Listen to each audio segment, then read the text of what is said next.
Tech talks with मोहित। ये है पोर्ट्रॉनिक्स का वायरलेस चार्जर और 1000 रुपीज़ के अंदर बिकने वाले वायरलेस चार्जर्स में से आई थिंक ये one of the best chargers है। वो क्यों है जानने के लिए वीडियो को आखिर तक ज़रूर देखिएगा।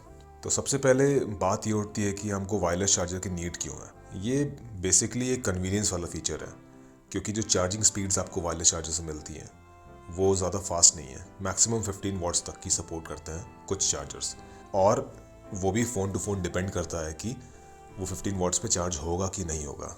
हो सकता है कि कोई फ़ोन हो जिसको आप 15 वॉट चार्जर पे चार्ज कर रहे हैं मगर वो सिर्फ 10 वॉट पे ही चार्ज होगा। जैसे आईफोन के मोस्ट मॉडल्स जो हैं वो 7.5 वॉट या 10 वॉट पे ही चार्ज होते हैं। सैमसंग के कुछ जो प्रीमियम फ़ोन्स आते हैं वो 15 वॉट्स तक चार्ज हो जाते हैं। तो अगर आपके USB पोर्ट में कोई प्रॉब्लम है या आप किसी वजह से वायर्ड चार्जिंग को यूज़ करना नहीं चाहते हैं तो वायरलेस चार्जर ही फिर आपके लिए एक ऑप्शन बचता है। अब इस पर्टिकुलर मॉडल का नाम है फ्रीडम 2 और ये आपको आराम से 1000 रुपीज़ के अंदर फ्लिपकार्ट या अमेज़ॉन पे मिल जाएगा। मैंने ये चार्जर लिया था गैलेक्सी S21 और Note 20 अल्ट्रा को चार्ज करने के लिए। तो जो मेरा प्राइमरी रिक्वायरमेंट था वो ये था कि एटलीस्ट 15 वॉट्स की मुझे चार्जिंग मिले, बिकॉज वायर्ड चार्जिंग से तो दोनों ही फ़ोन्स काफ़ी तेज़ चार्ज हो जाते हैं, बहुत जल्दी चार्ज हो जाते हैं। तो एटलीस्ट उसका 50-60% भी अगर मेरे को वायरलेस चार्जिंग से मिल रहा है तो वो मेरे लिए सफिशिएंट है।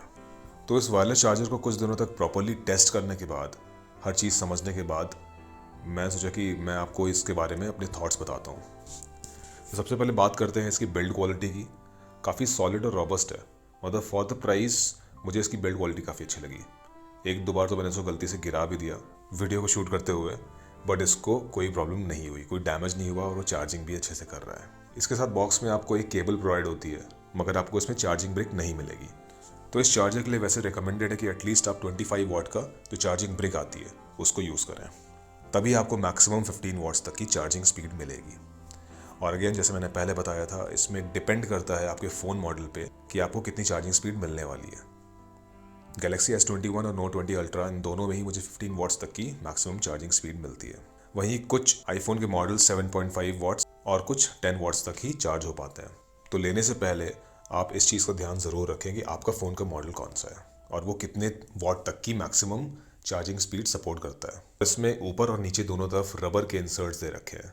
नीचे वाले जो इंसर्ट्स होते हैं वो पैड को इधर उधर खिसकने से, स्लाइड होने से बचाते हैं, और जो ऊपर इंसर्ट्स दे रखे हैं रबर के वो फ़ोन रखने पर फ़ोन को स्लाइड होने से इधर उधर बचाते हैं।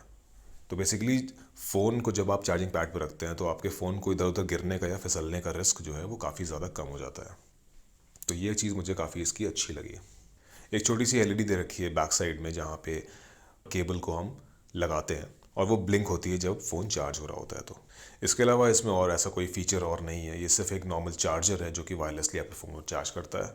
एंड आई थिंक ये अपना काम काफ़ी डिसेंटली करता है। मतलब फॉर द प्राइस अगर आप 1000 रुपीज़ के अंदर इसको ले रहे हैं, मतलब 700-800 रुपये तक भी अगर इसको आप ले रहे हैं, तो मैंने इसको स्पिगन के चार्जर से कंपेयर किया है जो कि इतनी फास्ट स्पीड नहीं देता है। और कुछ ब्रांड्स हैं जैसे कि बोट हो गया, वो भी लगभग इसी लेवल के ही है। तो जो उनकी प्राइसिंग है वो भी इसी लेवल की ही है। अब बात आती है कि कितने घंटे लगते हैं फ़ोन को चार्ज होने में। तो अगर S21 की बात करें तो उसमें 4000 mAh की बैटरी दे रखी है और केबल से चार्ज करने पे वो करीब करीब 1 या 1.5 घंटे में फुल चार्ज हो जाता है। मगर इस वायरलेस चार्जर के साथ अगर हम 0 to 100 चार्ज करते हैं तो करीब करीब 3 घंटा लगता है। तो चार्जिंग जो स्पीड है वो लगभग आधी हो जाती है। तो इस चीज़ का आपको ध्यान रखना होगा। वैसे आज से कुछ साल पहले तक जो वायरलेस चार्जिंग की स्पीड्स मिल रही थी वो बहुत ही ज़्यादा पैथेटिक थी। 4.5 वॉट्स 5 वॉट्स तक की मैक्सिमम वायरलेस चार्जिंग की स्पीड्स मिल रही थी। तो वो बेसिकली एक गिमिक फीचर ही था जिसका कोई खास यूज़ नहीं था। भाई कौन अपने फ़ोन को 6-6 घंटे तक चार्ज करना चाहेगा।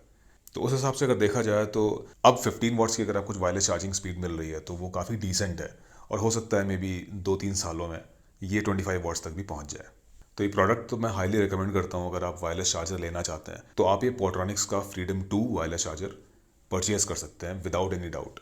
और अगर आपको इससे रिलेटेड कोई क्वेश्चंस या क्वेरीज़ हैं तो कमेंट्स में मुझसे पूछिए, मैं आपकी हेल्प करने की कोशिश करूँगा। और ऐसे ही इन्फॉर्मेटिव वीडियोस देखने के लिए चैनल को सब्सक्राइब करिए। हम लोग मिलते रहेंगे नेक्स्ट वीडियोस में।